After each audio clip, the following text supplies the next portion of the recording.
Magandang oras sa mga kadulang. Welcome sa ating Dulang Ti Ilocano channel. Tayo ay magluluto ng paksiw na saluyot. Isa lamang po ito sa mga paborito naming mga Ilocano na pang-ulam. Sana po ay panuorin po ninyo itong video mula sa simula hanggang sa matapos ang ating palabas. Agyaman lang kanyayo apo! Dulang Ti Ilocano channel, your kakwentuhan and food adventure channel.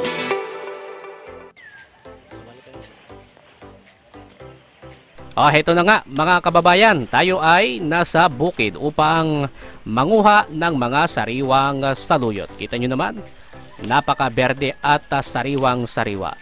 Masasabi natin na organic po ito sapagkat kusang tumubo itong mga saluyot dyan sa may bukid at hindi naabonuhan. Kaya napaka-healthy po nito na ating pagkain. Ayan, kasama ko si Ermat na nangunguha sa mga naglalakihan at nagtataasang saluyot. Pwede na yata akyatin sa taas po ng mga saluyot na ito. Okay na. Ano? Kain tayo nagluto iti paksiw saluyot. Narito ngayon ang ating mga sangkap para sa ating paksiw na saluyot. Siyempre, ito pong saluyot. Yan. Sariwang sariwa. Ito pong ating kinuhang saluyot mula po sa bukid. Kailangan po natin ng bagoong, sukang Iloco, paminta, at ito pong siling pula o labuyo sabi nila, pero ewan ko kung labuyo yan o ano, sapagkat yung labuyo sa akin ay yung pong maliliit na sili na nakukuha po wild, pero ito tinanim to okay. Ngayon kailangan din natin ng bawang at sibuyas. Yan, kailangan po natin sila, at alamang. Yan yung alamang. Kailangan po natin. Ngayon, papaliwanag ko lang, itong alamang at sili, optional lamang po ito. Pwede po kayong hindi gumamit. Okay? Pero sa akin, gusto ko ng medyo may kaunting anghang at medyo may lasang hipon. Kaya gagamit po tayo ng dried alamang. Okay? So, gagamit din po tayo ng tubig maya-maya. Tara! Samahan po ninyo ako sa pagluluto. Magpapakulo muna tayo ng tubig sa kaserola. Yan, depende po sa kadami po ng tubig. Sa akin naglagay lamang po tayo ng isang tasang tubig. Tatakloban lamang po natin to at papakuluan. Ngayon, pagkakulo po ng tubig, isunod po natin na ilagay o ihulog ito pong mga rekado. Yan, nandiyan na po ang sibuyas, bawang, sili at pati na rin po ang bagoong. Dadagdagan po natin ng paminta.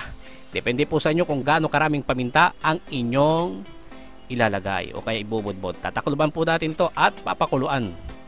Pagkakulo, yan, para tayo ng sa langit na nagluluto. Maulap.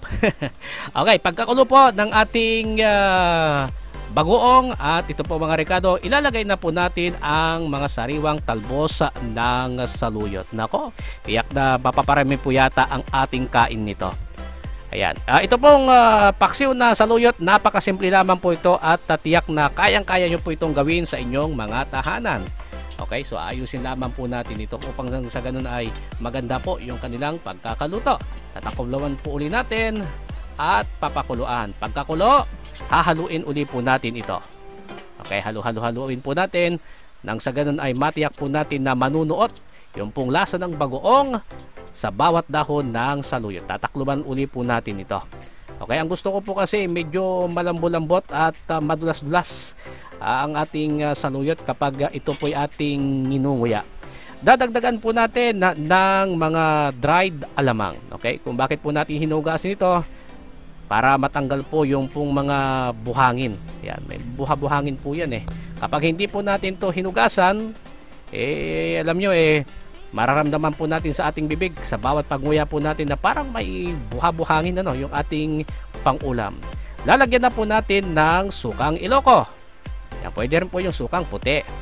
Okay, ngayon, halu-haluin po natin ito upang nang sa ganun ay kumalat po ito pong mga alamang sa ating saluyot. Tatakluban lamang po natin to at papakuluan lamang ng 3 minuto. At pagkakulo, heto na po. Halos luto na rin po ang ating pang-ulam. Nako, napakabango. Yan. Sa aking naamoy po rito, pang-amoy pa lang, nalalasahan mo na yung pong asim at alat ng bagoong. Okay, so approve. Ito na. Ihain na po natin ang ating paksiw na saluyot. Kita nyo naman, ang ganda ng pagkakaluto. Yan, umiikot-ikot pa, Okay, so lalantakan na po natin. Ayun, luto na po itong ating paksiw na saluyot. Ngayon, titikman na po natin ang ating nilutong putahe. Dahil po natin itong gulay. Saluyot. Sabi kong gulay, wala namang ibang gulay kundi saluyot. Okay. Ako, sarap, sariwang-sariwa. Parami.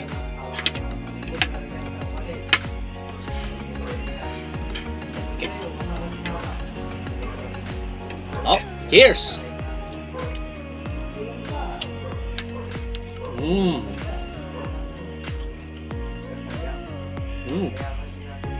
Sarap. Malinamnam. Tapos lasa po natin yung asim, kombinasyon po ng alat, lasang hipon, at syempre may kaunting anghang. Itong ating paksiw na saluyot. Ngayon, salo po natin sa kanin. Okay. Napakasarap po nito.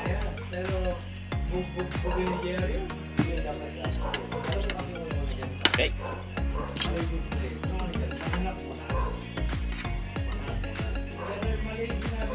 Ito.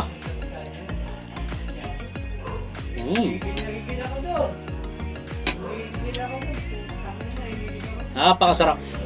Itong ating nilutong paksiw na saluyot. Okay, bago po tayo magpatuloy sa ating pagkain, sa ating paksiw na saluyot, ako po ay nagpapasalamat sa inyo sa inyong panonood. Sana po ay naaliw po kayo at may natutunan kayo sa ating video ngayong araw. Maraming salamat po. Kain na, mga kababayan.